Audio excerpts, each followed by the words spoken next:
Picking the right contest is an important but surprisingly overlooked factor in how to maximize your daily fantasy sports winnings. We'll describe DFS contests and the 7 proven strategies and tips to help you pick the right contest to meet your payout goals, and it's all coming up right now.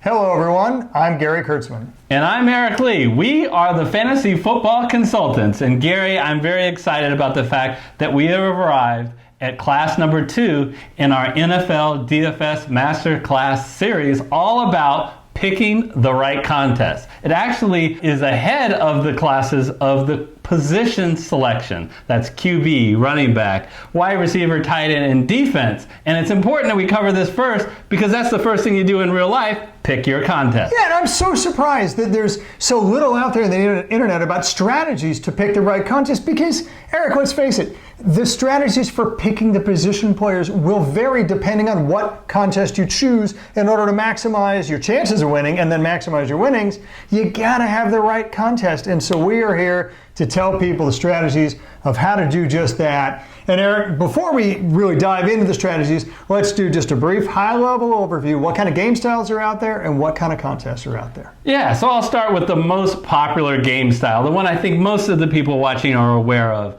That is the classic game style on DraftKings and the full roster on FanDuel. That's where you have 9 positions, you know the positions, 1 QB, 2 running backs, 3 wide receivers, a tight end, a flex, and a defensive player. And on FanDuel, your total salary for all of that is $60,000, where DraftKings is $50,000. And it's from the main slate of games, which is distinguishable from our second game style. Yeah, it's a single game, as the name of FanDuel suggests. And this becomes really important. It becomes far more prevalent later in the season and into the playoffs because there are far less games to choose from. In fact, if you're in the NFL Super Bowl, this literally is the only game style that there is to select from. Why? Because you pick all your players from a single game.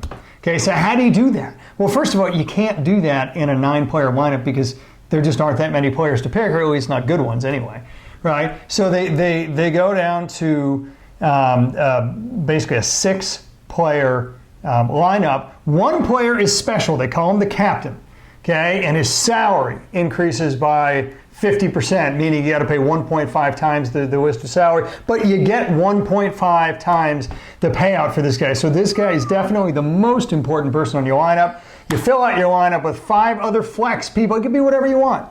As the name suggests, flex position. So it can be anywhere from a quarterback, kicker, tight end, whatever it is, right? Everybody except for a defense is allowable on the slate. You still have that same $50,000, $60,000 salary cap, whether you're on DraftKings or FanDuel. But Eric, in a single game, those can be a lot of fun because the changes in standings and scoring happen so quickly when there's only 1 game to choose from. It can just be incredibly volatile and incredibly exciting to play. Only game style left where you can actually pick a kicker. I tell you, I don't get no respect at all. Nah, the poor kickers don't get respect. But here's my recommendation for when the scenario where you might want to choose this particular game style. If you're the type of person that will monitor your lineup up to game time, but after the game time, you're out of there. You want to go and see something else or do something else. This is great because there is no concept of a late swap or monitoring the scores that you need to do in this particular game style. I also like it if you really know a team very well. If maybe it's your home team, don't pick favorites of guys just you like, but if you really know their offense and their offensive weapons and you know who they're playing, it's a good game style to target. Absolutely. The third game style is the tiers games. That's the scenario where FanDuel and DraftKings simply gives you options. Hey, pick any player you want. This is also like the full roster and classic style, the full slate of games. But they'll give you like 5 or 6 choices to pick from, and you pick 1 player. Because they'll all be the same value. But there is no salary cap. You just pick players in the respective tiers, and that's your team. Yeah, so there's the 3 game styles that are offered, but of course, you're not so much picking a game style as picking a contest. So Eric, within those 3 game styles are a number of different contests to choose from. Let's kick off the next phase of the high-level overview and talk about the most popular contests. Yeah, I want to start by talking to what I call them the VS contests. Either head-to-head, where you're facing one other person and whoever does the best wins, or the player games. So you have a 3-player game, we have 3 players competing, and whoever does the best, guess what? They take home 2.7. And the 5-player games, again, winner take all. One of the things that I like about these head-to-head type games is that the rake is very low. When we say rake, the take that FanDuel and DraftKings takes is only 10%. What do you think about these head-to-head games are the 3 or 5 player contests? Well, I like them. I do. And as Eric mentioned, the main reason why I like them is, look, it's a zero-sum game, folks, because the more profit the DraftKings and FanDuel make, the lower your payout. So if you want to maximize your payout, you want to look for the contest that has the lowest rake. And, the head-to-head and player contests are 2 of the 3 different kinds of contests that has the lowest rake out there. The one thing that you'd want to watch out for is look at the value of these contests, right? If they're being offered, if you are more of a beginner player and you can play in the beginner pool, it's less of an issue.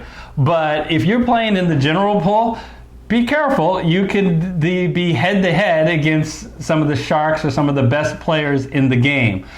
Personally, I kind of stay away from the head-to-heads and the low player just because I'd rather have a larger sample size, because I'm pretty confident if I can get a large enough sample size, I'm going to be one of the top players.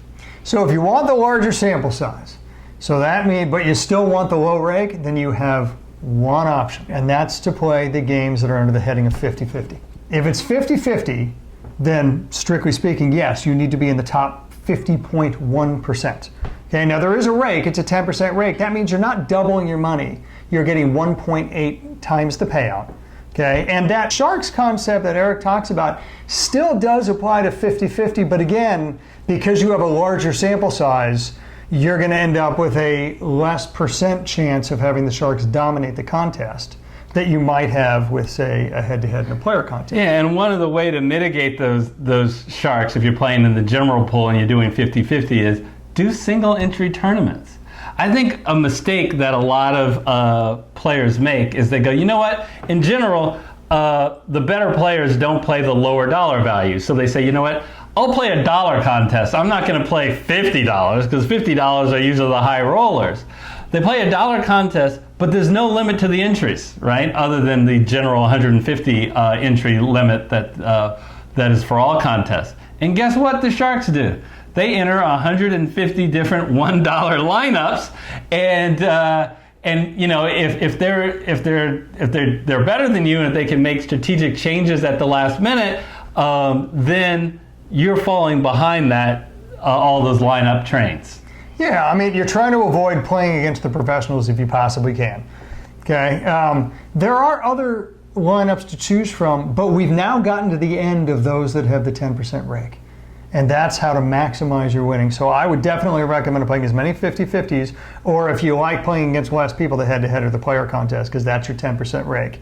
However, the other contests, well, there are double up and triple ups. And again, as the name would suggest, the double ups, you get 2 times the payout if you win. Triple ups, you get 3 times the payout. Okay, but you're finishing in the top for the double ups 43.5%. Okay, then you can double your money. For the triple ups, 3 times payouts, you're finishing the top 29.3%. So that's a 13% rake.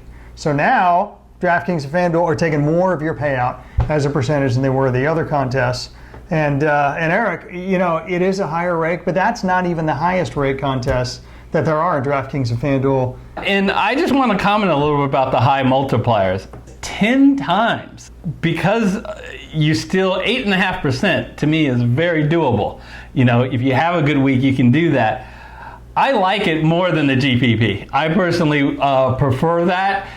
It kind of puts you a cap at winning the big money. Talk about GPP. What is that all about? Well, okay, so GPP, guaranteed prize pool. So this is what you play if you want the big payouts, up to and including life-changing money. Now, Of course, we've talked about the trend here. The payouts get bigger, but the rate gets bigger and the odds of you winning get smaller. Okay, so this is not for the faint of heart. The payouts for a lot of these, especially as you get further and further away from being the top, get very low very quickly. So, for instance, if you want a payout of 20 times your money, you need to be in the top 0.5%, and that's just to get 20% of your money. Right? So it gets very, very thin, the payouts, very, very quickly. Yeah, so one key thing is every GPP tournament has different payouts. A big takeaway for you is to please read the payout structure before you enter it so you know exactly what you're getting into. But Gary is so right about GPP. You're talking about having to do really well to have really big money. Yeah. And you know who does not like GPPs? My friend Senator Bernie Sanders. He always says, it's the top 1% of the top 1% gets 90% of the benefits. And that's true, and that's why I love it. That's why I love playing Guaranteed Prize Pool, because I think that I can be that guy that can finish in the top 0.5% and start getting some real money. Just remember, the rake on these things is between 15 and 16%. So you're paying up with the money to dream about getting life-changing money, including, Eric, the ultimate GPP play, which is the Millionaire Maker, where if you finish a number one, as the name would suggest, they'll make you a millionaire. So I just want to pause here and thank all of those who are watching. We really appreciate it. We genuinely appreciate our community of folks who click in and watch our videos, and we really love it when you interact with us. It's why we do it. One thing you can do to help our channel be better and be noticed by more people, it only takes 3 seconds. If you can just make a habit of every time you watch our videos, smash that like button. We'd really appreciate it.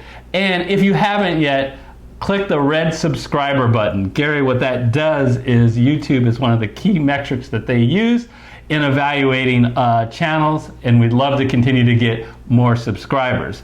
But there's a benefit for you from being a subscriber as well. If you hit the bell icon, you'll be notified of all our future videos, and it automatically, remember, clicking the red subscribe button on YouTube is free. It doesn't cost you anything, but it makes you eligible for all our free tournaments that we have during the season. Absolutely, and it also allows us to be in a position to give you more value-added videos like this one. And Eric, we've talked about the contest and what's out there, but we haven't yet gotten into the strategies and the tips about how to pick the right contest. We have 7 tips that everyone should follow to pick the right contest and to maximize their winnings. And Eric, why don't we kick that list off now? Yeah, number one on the list, because it's the first thing you should be doing, I alluded to it earlier, you have to have a sound bankroll strategy. Simply 80-20 rule. So when you're figuring out what contest you should put your money, 80% of it should go to cash games. Those are your head-to-heads, those are your double-ups, those are your 50-50. I even could let it pass for the 3-player games. And 20% go to GPP. So those are your really high multiplier games like 10x or 25x or any of your tournament play. Yeah, and again, that's where you can make the real money if you can finish high up on that leaderboard. So I tell you, the second tip is, hey, look, sometimes in life there is free money. Now, especially at the beginning of the season, DraftKings and FanDuel offer free contests. Why would they offer free contests? Well, they do it because they want to entice the viewers. They want to attract more betting dollars, and the way to do that is to get people to enter more contests. The more contests you enter, the more likely that you're going to be a repeat customer for them. So what they do is they give free contests. Now, granted, I'll admit they have modest cash payouts.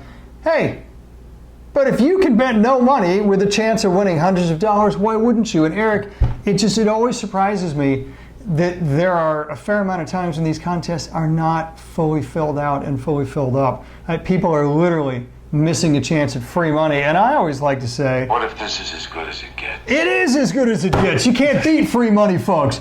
So especially in the beginning of the season, look for those free roll contests because it's just that simple. It's free money.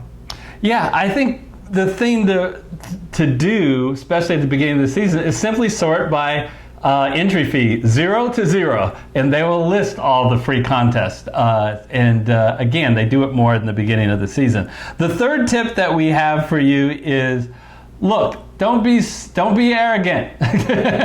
As long as you qualify, play beginner and casual tournaments. On FanDuel, it's just beginner and general pool. And as a reminder, to be a beginner, you have to play less than 50 contests, and you have to have earned less than $2,500. If you are a beginner, I think you should be paying only those contests. You won't be able to play them for long, so go ahead and dominate them while you can. And then on FanDuel, you have kind of a three-tier structure. Sorry, on DraftKings, you have a three-tier structure where you have beginner, same qualification I said before, this mid-tier of casual tournaments if you aren't a beginner anymore, and then the general pool.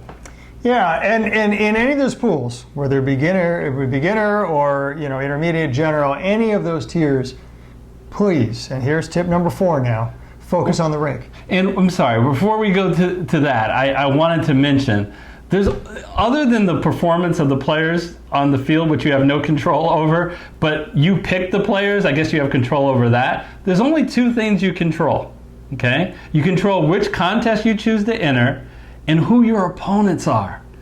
And by picking a beginner or casual tournament, you are picking opponents who have less experience. Absolutely.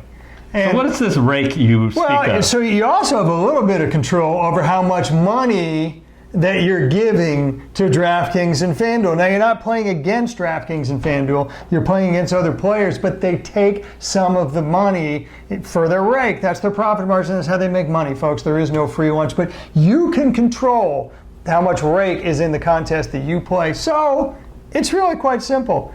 Please try and pick the contests that have the lowest rake. We've told you what they were. So sometimes, it might make sense to dare to dream and to pay that high rake, but at least know what you're doing and do it cognizantly. And for the rest of the times, try and minimize the rake as much as you can. I love how FanDuel is willing to take advantage of us when they know they can. The highest rake I'm aware of, 16.5%, is in the Hail Mary, the quarter arcade, where it's only 25 cents to enter. And I think most people are like, 25 cents. Who cares? I don't care what the rake could be 90%. Hopefully, you wouldn't think that. But they're not concerned about the rake, and that's fine if you want to throw a couple of entries on there. But I'm not heavily playing in that tournament because the rake is so high. I mean, I'm not gonna enter 100 entries in that. I'm just not.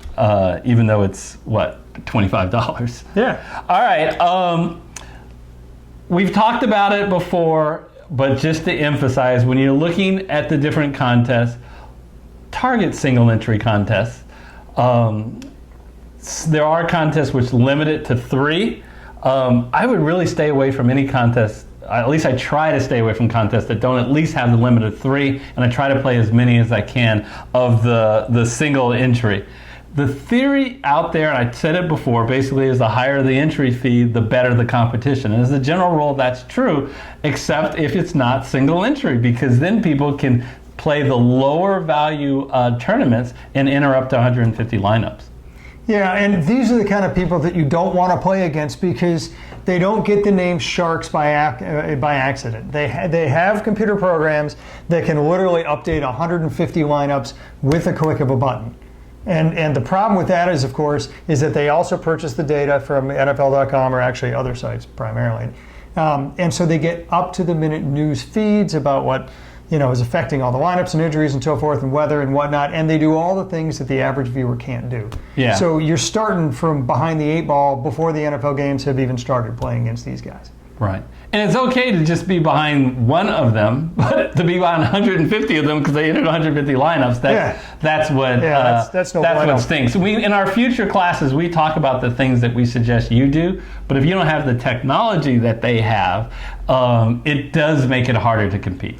Absolutely. So now let's get to number 6. And number 6 relates to guaranteed prize pool.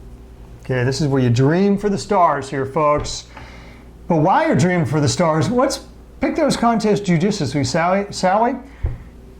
You want to look for the contests that late in the process, a half an hour before the NFL games start, they're still not filled up yet.